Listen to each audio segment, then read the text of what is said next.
What's up? It's Coach Ben from WODprep, and we are here today to help you make sure that you stay fresh during the CrossFit Open. So how can you recover during the Open so that you are fresh and ready to attack every single workout? You might notice that it's not just me on this video. We have a special guest who's strikingly handsome and is dressed way nicer than I am. Who are you and what do you do? My name is Dr. Jimmy Westover. I'm a chiropractor and sports medicine doctor here in Colorado. Work a lot with athletes, recovery, and all that fun stuff. And occasionally try to beat Ben in workouts. Yes, which I try not to let happen, but it does very frequently. This dude is really smart and we're super happy to have him specifically on this video.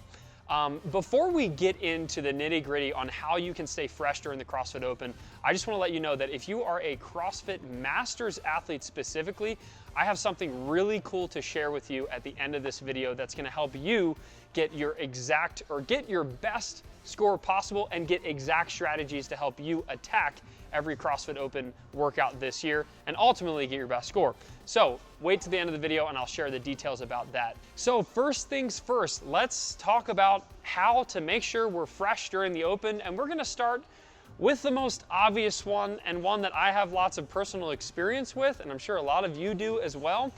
This is especially true for Masters athletes because we might take a little bit longer to recover, and that is don't retest workouts unless absolutely necessary. All too often in the CrossFit Open experience, I see athletes that will hit a workout and then the next day they do the workout again, and then the next day they do the workout again, and they're just crushing themselves every single day for the entire submission deadline to try to get their best score possible. That is not a very good strategy, and Coach Jimmy and I were brainstorming before this video, and he mentioned something about the central nervous system. I'm going to let the doctor do the talking. So why is repeating the same workout at max effort not a good thing for your recovery? So it comes down to the body's ability to create muscle contraction. If you keep doing the same movements over and over and over again at that high threshold, the brain is literally just going to kind of get tired. And then your ability to produce the same output is going to decrease each time you do it. Yeah, it makes a lot of sense. So think about it this way. If you did a 1 rep max every single day, like 1 rep max back squat or a 1 rep max deadlift, your central nervous system is going to be smoked. And you might have even felt what that feels like after doing a really intense workout. The next day you might feel a little tired, not just tired muscularly, but just everything in your body is achy and sore. Well, guess what? If you hit these open workouts at 100% multiple days in a row, the chances of your central nervous system being smoked are really high. So, moral of the story, unless absolutely necessary, don't repeat workouts unless you need to.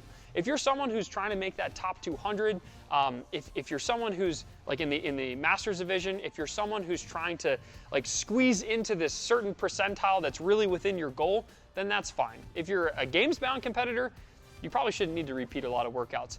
But for 99% of the people watching this video, there's really no point in repeating a workout, so I don't suggest that you do it.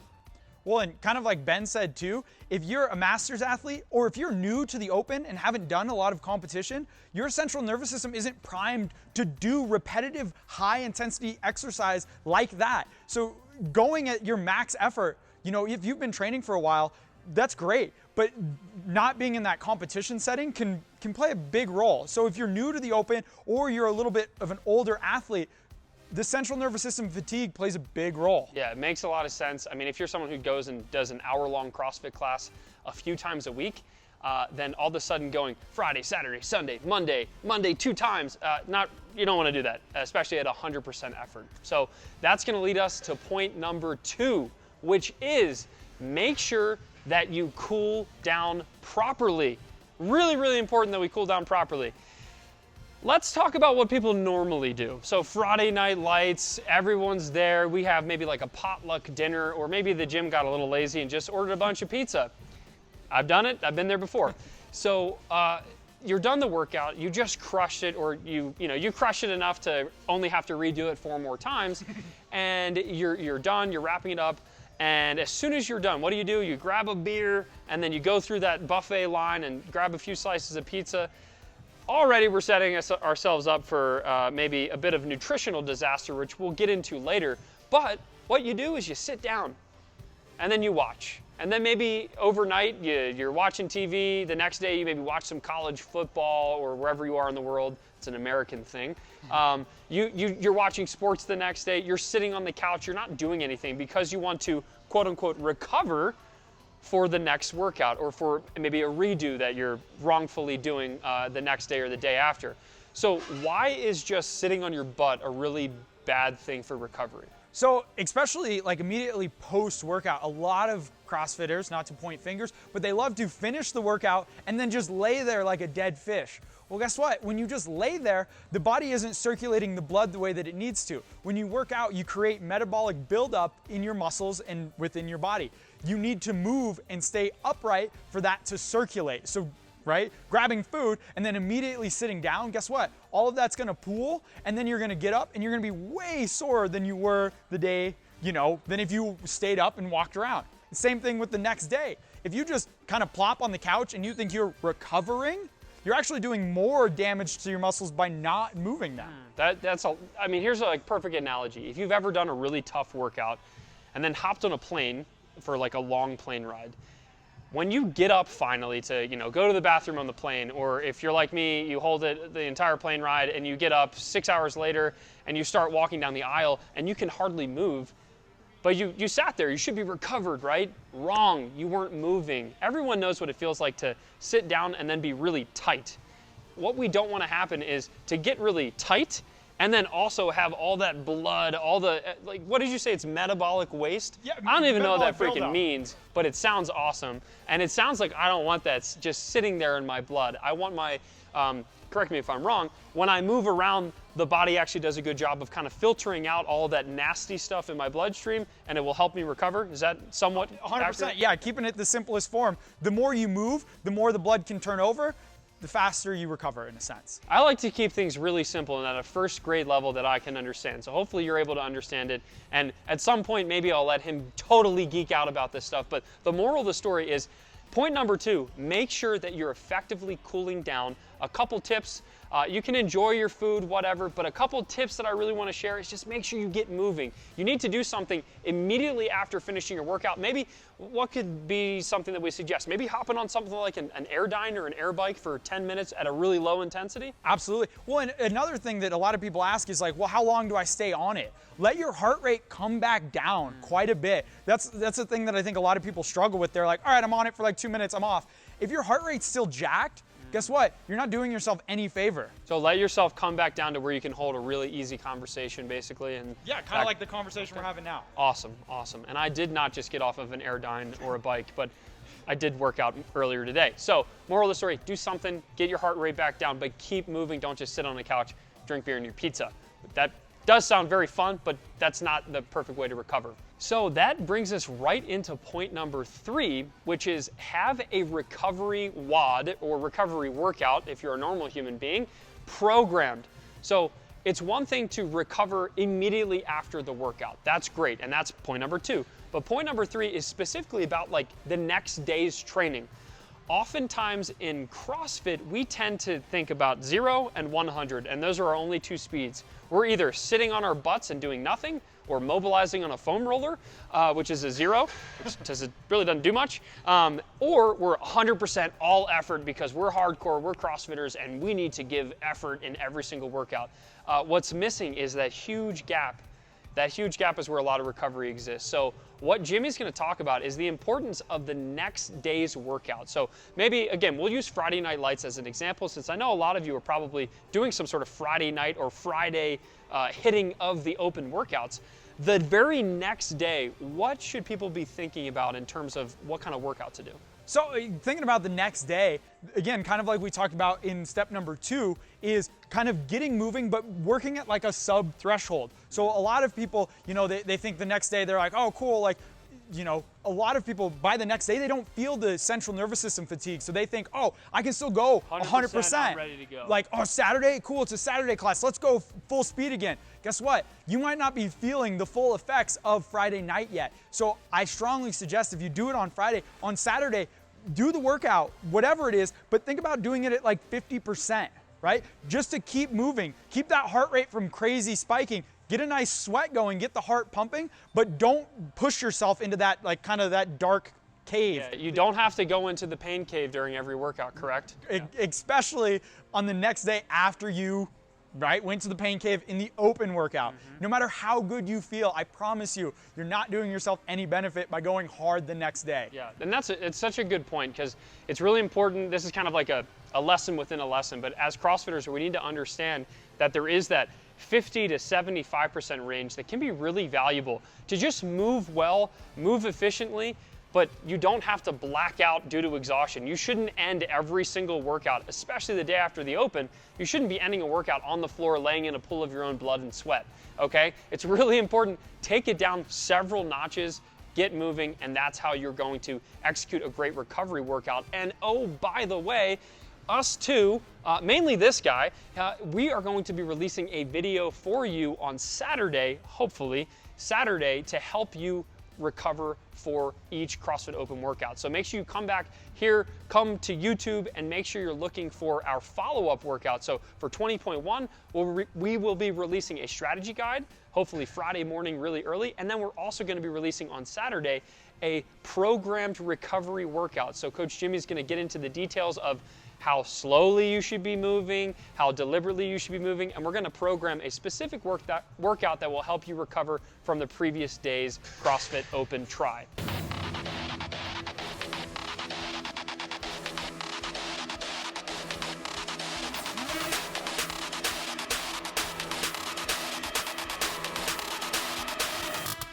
So point number 4, we're talking about staying fresh during the open. We're talking about recovering during the open. So a lot of you are thinking soreness and muscle fatigue and things like that. But what I want to talk about for point number 4 is mentally recovering from the open workout. Very often, and I'm sure we've experienced the same mental fatigue after you're done an open workout, you're stressing out, could I have done better? Should I redo it? What did my cousin get? What did my friend get? Is that one arch nemesis going to beat me by 3 reps? Am I finally going to make it into the 46th percentile in Ohio? I think is the example I used in my last video. Am I finally going to make it into this?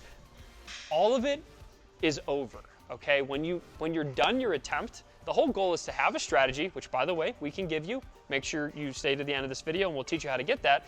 But if you have a strategy and you execute it well, all the pressure should be off your shoulders, and it's time to close that book on 20.1 or close that book on 20.2 and just be ready for the next week. Take a deep breath. Oftentimes what I find is that people will mentally become exhausted because they're constantly refreshing their feeds, they're constantly scrolling their phones, trying to see what the leaderboard shows. Newsflash, when a workout is posted, when you upload your score into the leaderboard, the only place you can go is down. You will never ascend the leaderboard after you release a workout. Like for all the people who say, wow, look at my score on Thursday night, literally the entire weekend, their score just drops down the leaderboard. So what's the point in going in and seeing how far you've dropped? There really is none. You going in and refreshing that news feed or refreshing the leaderboard isn't gonna help you.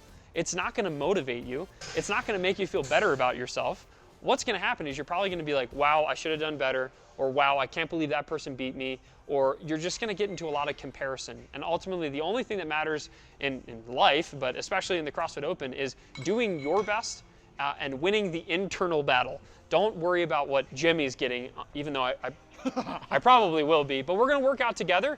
And we've already committed to not redoing any workouts, specifically to make sure that our mental capacities are just relaxed and ready for the rest of the weekend. So I know I got a little woo-woo on you there, but don't check the leaderboard. Here's a challenge actually. If you're someone who, you want to check the leaderboard, you're a continuous leaderboard scroller and refresher, every single time you have that urge, maybe you're about to pick up the phone, you're about to log into games.crossfit.com, and rather than checking the leaderboard, force yourself to do something productive otherwise. So maybe read an inspirational quote, or take a drink of water, or do 10 slow air squats to loosen up your legs. Get off of the chair, get off of the couch, and do something a little bit productive. Read a book, who knows? Do something other than scrolling the leaderboard, and I assure you, mentally you will be better off for it, and you'll probably be more prepared to hit the next workout. Point number 5, and we're gonna get back into the nitty gritty. We talked about the mental side, we talked about the physical side. Now let's talk about what we're putting in our bodies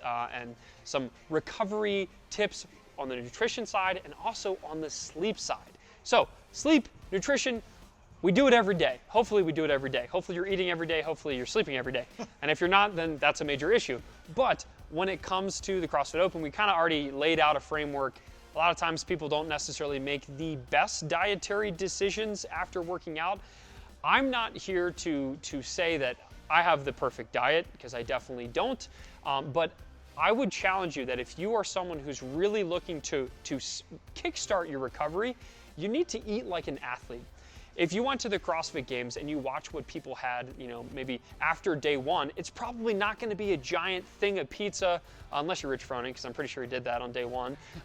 It's not going to be a giant slice of pizza. You're not just going to sit there drinking beers. No, you're probably going to make a strategic decision to eat something somewhat healthy and something that's not going to cause a lot of inflammation. So maybe not too many dairies, maybe not too much wheat and gluten. I'm not saying those things. Some people and some of you watching, including myself, can handle some of those things really well, and that's fine. But after you're done working out, Jimmy, describe to us, like, from personal experience, I don't even want to get into the science too much, but personally, if you were trying to recover your best, what would you eat on Friday night after smashing 20.1 and ultimately losing to me? I like to stay consistent with the foods that I've been eating. So like throughout the week, as everybody knows, some good vegetables, some good meat, but like really at the end of the day, like don't dramatically change what you're doing. Sure. And kind of like what we talked about, a little bit of fun isn't gonna kill you. Yeah. But again, everything in moderation. Don't go be like, cool, I haven't had a slice of pizza in 6 months. And I'm gonna have the entire pizza. A whole pizza, because guess what that's gonna do? Yeah. It's gonna bury you. And I will say, if your Friday night, we're saying not to deviate from your routine, and if your Friday night includes eating an entire pizza and drinking a 6-pack of beer, then I would challenge you to change your routine. But for the most part, yeah, just like, guys, we know how to, and I don't want to cuss. I'm not gonna cuss, I'm not gonna do it, but don't eat like a jerk. I'll just say that. Don't eat like a jerk. And you might find that you're recovering better for it. And then let's talk about sleep a little bit. And I know nutrition was very broad, but we all understand the importance of reducing that inflammation, because if we reduce our inflammation, we're probably going to feel a lot better for it and be ready to hit the next workout. But let's get into sleep.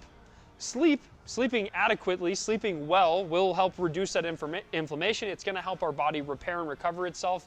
What are some tips you would suggest? Should people be changing their entire sleeping pattern and routine? Like, how are we going to recover the best here? So I would say, again, stick with, if you're getting consistently like less than 4 hours of sleep, you need to change something. Just kind of like on Friday nights, if you're pounding a bunch of pizza and beer, you might want to change something. But like if you're sleeping, 7 to 8 hours a night, you don't need to go get like 10 hours of sleep during the open. That can actually mess you up even more. And the key is getting quality sleep, right? Just laying there in bed for 8 hours doesn't count as quality sleep, especially if you're scrolling your phone, right? And you're doing what we talked about not to do, right? Checking the feed. Guess what? That's gonna mess with your sleep. You're not gonna sleep as well. You're not gonna sleep as restful, and then the body's not gonna recover as well. So keep the sleep routine similar. Key is to getting a good night's sleep too. If you normally go to bed at 9 p.m., you might want to try going to bed at 9 p.m. What you don't want to do, I've seen it in both extremes. People do like the Friday night lights, and maybe they're an early morning worker outer, and all of a sudden they're staying up 4 or 5 hours past their normal bedtime, and it totally throws off their whole schedule. Try to avoid that. Or don't be the person who is so OCD about the open where it's like, I'm done, I need to go sleep. It's 6:30 p.m. and it's time for bed. You're probably not gonna be able to fall asleep, and if you do, it's probably gonna be really restless. Just stick with your routines, listen to your body, and make sure that you remember to sleep. Don't allow the mental fatigue, the anxiety of the open to cause you not to sleep. Just take a deep breath, shake it off, get to bed at a good time, and make sure you're getting whatever your normal is, and you're probably gonna be better for it. Well, and just like Ben said too, right? If you start becoming that guy or that girl that like, oh, I'm done, I gotta go to bed at 6 o'clock, and you become kind of a jerk, well, guess what? That takes the fun out of it. And then you wanna talk about the mental fatigue of being a jerk about the whole thing, it's gonna make it way worse. And then guess what? It's gonna make your performance go down. Yeah. So have fun. It's a losing proposition. Have fun, take a deep breath, relax, and you will probably get your best score possible. Hey there. What's up? Remember earlier in this video where I told you how you can get your best score possible in the CrossFit Open. If you're a master's athlete and you want someone to, hold on one second. If you're a master's athlete and you want someone to give you the exact strategies, customized video feedback, and be in a community of other like-minded CrossFit athletes, then I'm inviting you to join WODprep Plus. 1 second.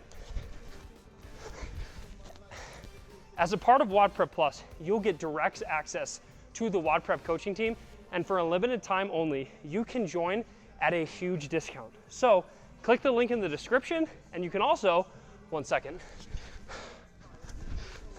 woo! You can also click the link in the first comment below. I pinned it for you. If you want to be one of the founding members of WODprep Plus, you gotta act now, and I assure you, it's gonna be well worth the investment. So I'll see you in there. One more. Now I'm just getting tired. So please do me a favor, click one of the links below, join WODprep Plus, and if you're a master's athlete, it'll be the best decision you made for your fitness. Bye. Woo!